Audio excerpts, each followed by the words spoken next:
Assalamualaikum warahmatullahi wabarakatuh. Kami dari kelompok 5 yang beranggotakan saya Marluna Fira dan rekan saya Aroma Carmila akan menjelaskan jawaban dari pertanyaan teman-teman terkait materi kesetimbangan kimia bagian 1. Pertanyaan pertama yaitu dari Amalia. Pertanyaannya, dapatkah penyaji menjelaskan faktor-faktor kesetimbangan kimia dalam bentuk gambar atau animasi? Nah, di sini yang pertama itu adalah faktor kesetimbangan dari faktor konsentrasi. Dapat kita lihat pada gambar ada reaksi dari FeSiO3 ditambah KSCN menjadi FeSCN2+. Nah, FeSiO3 larutannya berwarna coklat, KSCN berwarna bening, tidak berwarna, dan larutan FeSCN2+ berwarna merah. Nah, di sini diberi perlakuan ditambahkan konsentrasi FeSiO3. Artinya, pada reaksi kesetimbangan ini diberi pengaruh faktor konsentrasi yaitu penambahan konsentrasi pada reaktan. Dapat kita lihat pada hasilnya, itu warna dari larutan produk menjadi lebih terang atau lebih pekat warnanya. Nah, hal ini membuktikan bahwasannya jika konsentrasi pada reaktan ditambah, maka kesetimbangan akan bergeser ke arah produk. Terbukti dengan produk yang terbentuk menjadi lebih banyak sehingga warnanya menjadi lebih pekat. Nah, dapat juga dibuktikan dengan penambahan KSCN. Nah, ketika kita tambahkan konsentrasi KSCN, maka juga terbentuk warna dari larutan produk menjadi lebih pekat. Nah, ini benar sekali membuktikan bahwasannya jika ditambahkan konsentrasi pada reaktan, maka kesetimbangan akan bergeser ke arah produk. Dan sebaliknya, jika konsentrasi produk ditambahkan, maka reaksi kesetimbangan akan bergeser ke arah reaktan. Yang kedua, yaitu faktor volume dan tekanan. Kita harus memahami dulu bahwasannya volume dan tekanan itu saling berhubungan. Apabila tekanan dinaikkan, maka volume akan berkurang. Sedangkan ketika tekanan diturunkan, maka volume akan bertambah. Artinya, tekanan volume itu nilainya berbanding terbalik. Pada reaksi kesetimbangan, faktor kesetimbangannya juga akan dipengaruhi oleh dua faktor ini, tekanan volume, tentu dia akan berhubungan. Nah, bisa kita lihat pada reaksi di bawah, bahwasannya ini kondisi reaksi pada saat kesetimbangan. Nah, ketika diberi pengaruh tekanannya diperbesar, otomatis kan volumenya menjadi kecil. Nah, volumenya akan menjadi kecil. Dapat kita lihat di sini, jumlah dari produk itu lebih banyak daripada jumlah reaktannya. Nah, hal itu karena faktor tekanan dan volume ini, kesetimbangan itu akan bergeser ke arah koefisien yang lebih kecil jika volumenya juga kecil. Nah, jadi dia mengikut volume. Jadi apabila tekanan diperbesar dan volume otomatis akan menjadi lebih kecil. Nah, kesetimbangan akan bergeser ke arah koefisien yang lebih kecil. Kita lihat pada reaktan koefisiennya 1 ditambah 3, 4. Dan pada produk koefisiennya 2. Maka ketika tekanan diperbesar, kesetimbangan akan bergeser ke arah reaktan. Nah, begitu juga ketika tekanan diperkecil. Nah, bisa kita lihat ketika tekanan diperkecil, maka tentu volume akan menjadi lebih besar. Nah, dapat kita lihat di sini, jumlah dari molekul-molekul reaktan itu lebih banyak daripada produknya. Nah, artinya ketika tekanan diperkecil, maka volume otomatis diperbesar. Nah, kesetimbangan akan bergeser ke arah koefisien yang lebih besar, yaitu pada reaktan. Selanjutnya yaitu yang ketiga, yaitu faktor suhu. Nah, ada dua perlakuan yang diberikan di sini. Yang pertama suhu dinaikkan, dan yang kedua suhu diturunkan. Kita lihat pada reaksi, delta H-nya itu positif, menunjukkan bahwasannya reaksi ini adalah reaksi endoterm. Nah, ketika suhu dinaikkan, diberi panas, maka dapat kita lihat bahwasannya itu semakin banyak produk yang terbentuk. Nah, maka dapat kita simpulkan di sini bahwasannya ketika suhu kita naikkan, maka reaksi akan bergeser ke arah produk. Nah, artinya ke arah produk di sini kenapa? Karena reaksi ke arah kanan itu adalah reaksi endoterm. Sesuai teorinya, apabila suhu dinaikkan, maka reaksi kesetimbangannya akan bergeser ke arah reaksi endoterm. Sebaliknya, ketika suhu diturunkan, ini akan terbentuk lebih banyak reaktannya. Nah, ketika suhu diturunkan, maka reaksi akan bergeser ke kiri. Tentu lawan dari reaksi endoterm tadi. Nah, kalau ke kanan reaksinya endoterm, berarti reaksi ke kiri adalah reaksi eksoterm. Maka, ketika suhu diturunkan, kesetimbangan akan bergeser ke arah eksoterm. Selanjutnya yaitu pertanyaan dari Yani Puspita, bagaimana hubungan Kp dan Kc? Nah, contohnya kita lihat pada reaksi ini. AX dengan wujud gas, bereaksi kesetimbangan menjadi Y tambah Z. Nah, untuk Kc-nya itu rumusnya kan konsentrasi produk pangkat koefisien per konsentrasi reaktan pangkat koefisien. Nah, maka konsentrasi Y pangkat B kali konsentrasi Z pangkat C per konsentrasi X pangkat A. Untuk Kp, itu dimasukkan nilai tekanannya. PY pangkat B kali PZ pangkat C per PX pangkat A. Untuk rumusnya itu sama, reaktan produk pangkat koefisien per reaktan. Nah, kebetulan di sini semua fasanya gas, sehingga bisa dimasukkan ke dalam rumus. Karena untuk menghitung Kp itu yang diperlukan fasa gas. Lalu kita hubungkan dengan gas ideal, PV nRT. Nah, PV sama dengan nRT, maka kita sisakan di sebelah kiri P, tekanan, kita pindahkan V-nya, maka P sama dengan nRT per V. Lalu kita masukkan ke rumus Kp tadi. Kp sama dengan PY pangkat B kali PZ pangkat C per PX pangkat A. Nilai P masing-masingnya kita ganti dengan rumus ini. P sama dengan nRT kali V. Maka didapatkan N per V ini kan sama dengan konsentrasi. N per V sama dengan konsentrasi. Maka bisa kita ganti dengan konsentrasi Y kali RT pangkat B kali konsentrasi Z kali RT pangkat C per konsentrasi X kali RT pangkat A. Nah, RT-nya karena sama bisa kita keluarkan. Nah, dan juga pangkatnya. Maka Y, konsentrasi Y pangkat B kali konsentrasi Z pangkat C per konsentrasi X pangkat A dikali RT yang kita keluarkan tadi, RT per B tambah C kurang A, sesuai dengan kaidah matematikanya. Maka bisa kita simpulkan, yang berwarna merah ini adalah rumus Kc, maka Kp sama dengan Kc kali RT pangkat delta N. Selisih dari koefisien yang di atas per yang di bawah. Yang ketiga yaitu pertanyaan Suci Sukmawati. Nah, kata Suci, itu perubahan wujud dari es batu menjadi air itu kan reaksi irreversibel. Nah, tapi pada suatu diskusi tidak diterima bahwasannya itu hanya merupakan perubahan fasa saja, bagaimana menurut penyaji. Nah, pertama kita pahami dulu reaksi reversibel adalah reaksi yang dapat balik. Artinya terjadi reaksi kesetimbangan, produknya bisa kembali lagi menjadi reaktan. Nah, dan seperti itu sampai mencapai kesetimbangan. Contohnya di sini adalah perubahan oksihemoglobin yang terjadi pada pembuluh darah dan juga siklus oksigen pada tubuh. Nah, yang kedua, reaksi irreversibel merupakan reaksi yang tidak dapat balik. Artinya, suatu reaktan kalau udah direaksikan, dia menjadi produk, maka dia tidak bisa kembali lagi. Itu yang reaksi irreversibel. Nah, kalau reversibel dia dapat balik. Contoh dari reaksi irreversibel adalah kayu yang dibakar membentuk asap dan arang itu tidak bisa kembali lagi menjadi kayu.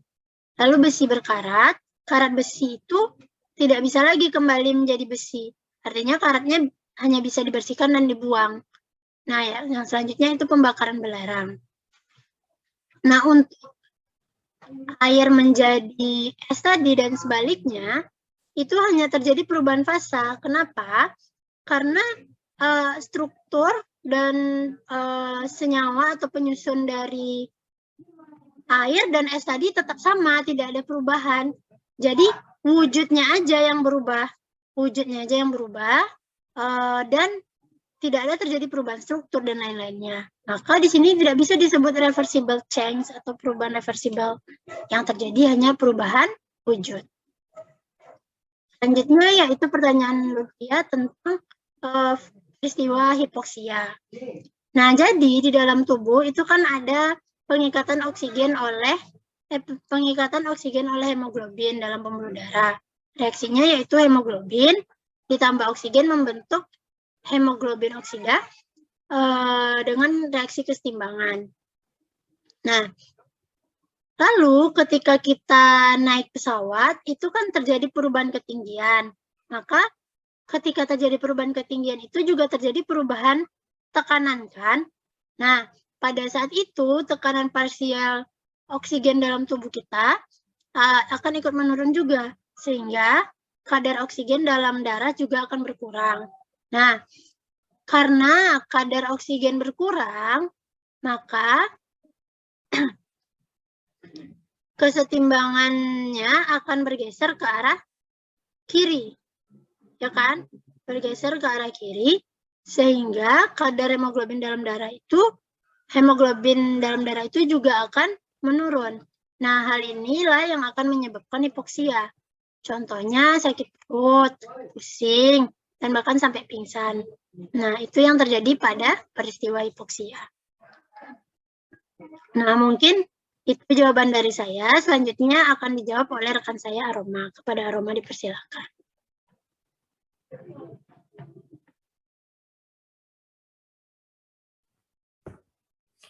Baiklah, saya akan mencoba menjawab pertanyaan dari saudari Anissa Aulia, yaitu jelaskan faktor-faktor yang mempengaruhi kesetimbangan itu beserta contoh soalnya. Nah, seperti yang telah kita tahu bahwa pergeseran suatu kesetimbangan itu dipengaruhi oleh beberapa faktor.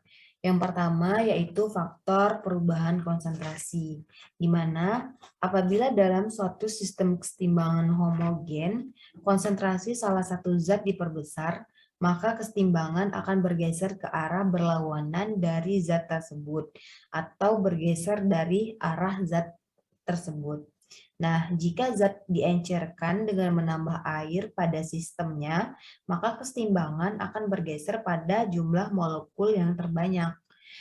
Sebagai contoh di sini, pada suatu sistem kesetimbangan Fe3+ bereaksi dengan SCN- menghasilkan FeSCN2+. Nah, bagaimana jika ke dalam sistem itu dilakukan penambahan dan pengurangan ion Fe3+. Di sini bisa kita lihat bahwa ion Fe3+ itu berada di sebelah kiri dan memiliki warna kuning. Nah, bagaimana jika kita lakukan penambahan ion Fe3+ tersebut? Nah, jika ke dalam sistem itu kita tambahkan ion Fe3+ atau konsentrasi ion Fe3+ itu kita perbesar, maka konsentrasi akan bergeser dari arahnya atau bergeser ke arah kanan, yang berakibat pada konsentrasi SCN- berkurang dan konsentrasi dari FeSCN2+ bertambah, yang nantinya akan ditandai dengan warna merah pada FeSCN2+ yang lebih tua. Lalu bagaimana jika konsentrasi ion Fe3+ itu kita kurangi?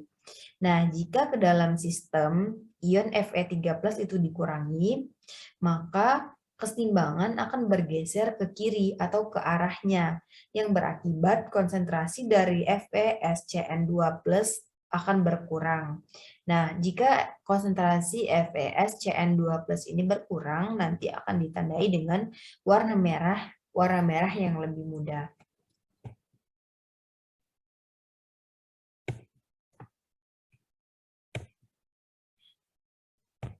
Lalu yang kedua yaitu adanya perubahan suhu, di mana jika dalam suatu sistem kesetimbangan, jika delta H atau perubahan entalpinya itu bertanda positif, maka reaksi ke arah produk itu bersifat endoterm dan reaksi yang ke arah reaktan akan bersifat eksoterm.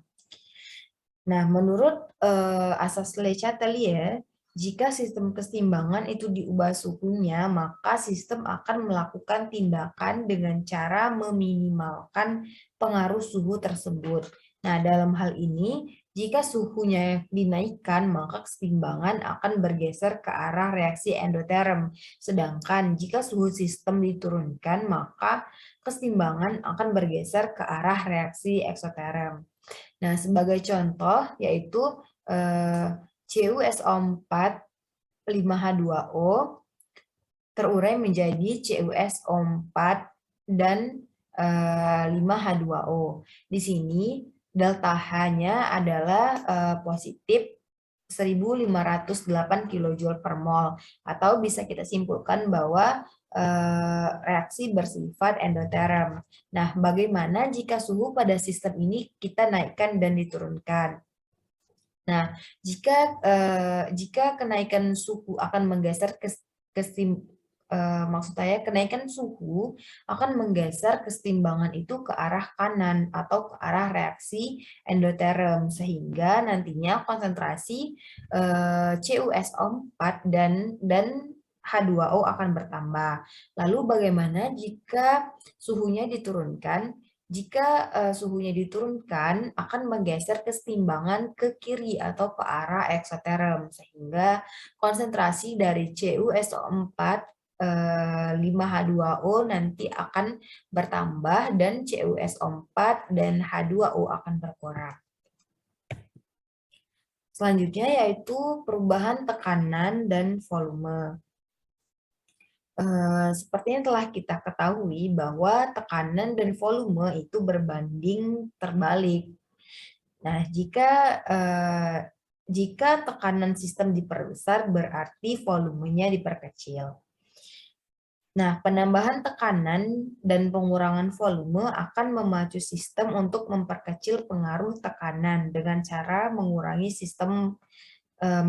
jumlah dari molekulnya. Karena pengurangan jumlah molekul akan menyebabkan frekuensi dan jumlah molekul yang bertumbukan dengan dinding wadah makin sedikit, sehingga kenaikan tekanan akan menjadi minimum.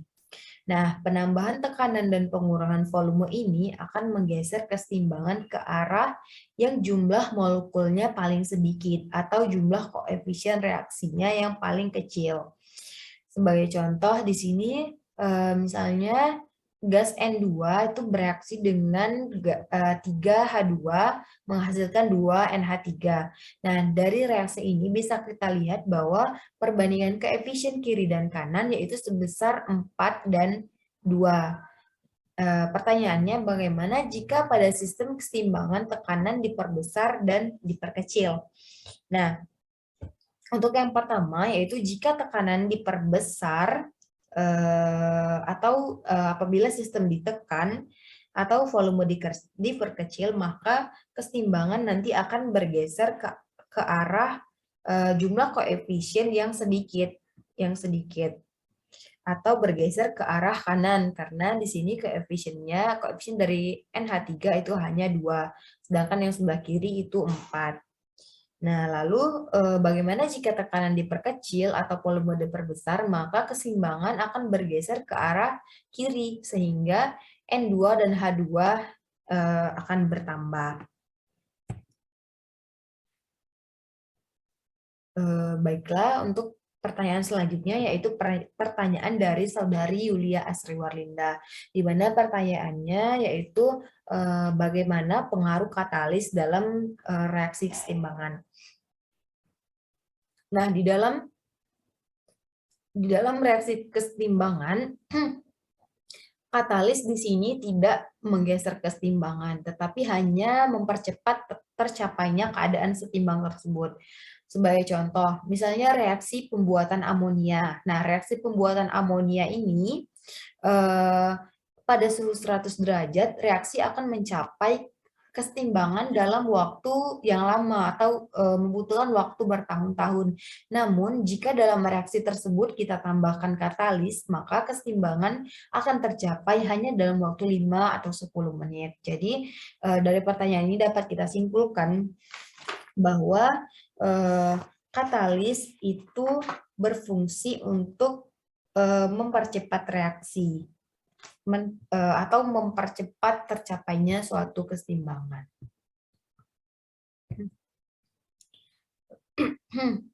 Selanjutnya yaitu pertanyaan dari saudara Eka Prima Asda, yaitu pertanyaannya tentang kenapa ketetapan kesetimbangan tekanan hanya berlaku untuk zat-zat dalam wujud gas. Baiklah, di sini saya akan mencoba menjawab. K atau tetapan kesetimbangan, seperti yang telah kita tahu bahwa K itu merupakan suatu konstanta atau angka ataupun bisa dibilang nilai tetap perbandingan zat ruas kanan dan ruas kiri pada suatu sistem kesetimbangan. Nah, tiap reaksi itu memiliki nilai tetapan atau nilai K yang khas atau yang dimiliki masing-masing. Nah, ada dua macam tetapan kesetimbangan, yaitu ada Kc dan juga ada Kp, di mana Kc itu diukur berdasarkan konsentrasi molar zat-zat yang terlibat, sedangkan Kp itu diukur berdasarkan tekanan gas-gas yang terlibat, atau Kp itu hanya khusus untuk fasa gas. Nah, dari namanya kita tahu bahwa Kp, di mana K itu menunjukkan bahwa dia tetapan atau konstanta, sedangkan P itu adalah pressure atau tekanan. Baiklah, itulah jawaban dari saya. Saya kembalikan ke moderator.